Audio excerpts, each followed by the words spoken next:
एक 10 वर्षाचा मुलगा होता, ज्याला जुडो शिकायचे होते. त्याच्या आवडीने आणि इच्छेने तो एका जपानी जुडो मास्टरकडे गेला. त्या मुलाने त्याला जुडो शिकवायला सांगितले.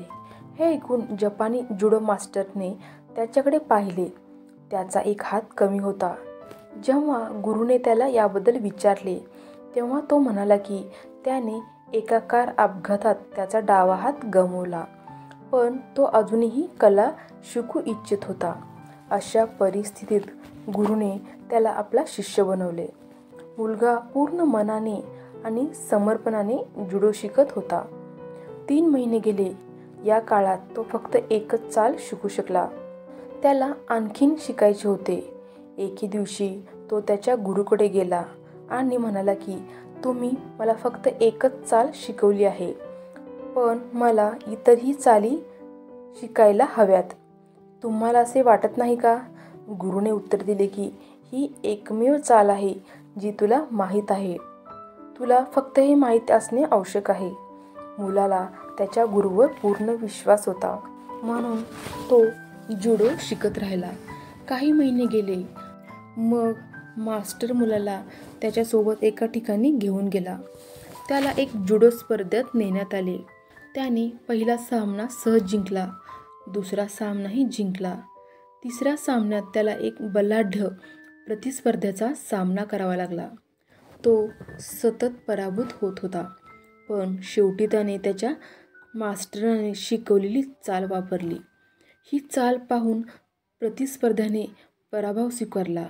हे पाहून तो मुलगा आश्चर्यचकित झाला, पण आनंदही झाला. आता तो मुलगा अंतिम फेरीत पोहोचला होता. येथे त्याचा सामना एका अनुभवी आणि कुशल खेळाडूशी झाला. त्याच्या विरुद्ध जिंकणे जवळजवळ अशक्य वाटत होते. सामना सुरू होताच प्रतिस्पर्ध्याने त्याच्यावर वर्चस्व गाजवले. मग एका क्षणी पंचाला वाटले की मुलाला दुखापत होऊ शकते, म्हणून त्याने टाइम आऊटचा इशारा दिला. परंतु मास्टरने पंचाला सामना सुरू ठेवण्याची विनंती केली. या दरम्यान प्रतिस्पर्ध्याने चूक केली, ज्यामुळे मुलाने त्याच्या मास्टरने शिकवलेली चाल वापरून पाहिली. या चालीमुळे तो सामना जिंकू शकला. परतताना मास्टर आणि मुलगा त्या चालीबद्दल बोलत होते. मुलाने मास्टरला विचारले, तुम्हाला कसे कळले की मी फक्त एका चालीवर अवलंबून राहून ही स्पर्धा जिंकू शकतो? मास्टर म्हणाला की तू जिंकलास 2 कारणामुळे. पहिले म्हणजे तुला जुडोची सर्वात कठीण चाल माहीत होती.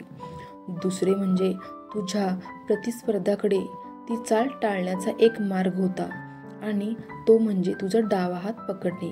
पण शारीरिक कमकुवतेपणामुळे डावा हात नसल्याने हे त्याला करता आले नाही. तात्पर्य: आपण आपल्या कमतरतेबद्दल तक्रार करू नये. आपण सर्वजण हे समजून घेतले नाही की एके दिवशी आपली सर्वात मोठी कमकुवतपणा देखील आपली ताकद बनू शकते. अशा परिस्थितीत आपण कधीही असा विचार करू नये की आपल्यात काहीतरी कमतरता आहे. आपण आपले काम करत राहिले पाहिजे. आपल्याला नक्कीच यश मिळते.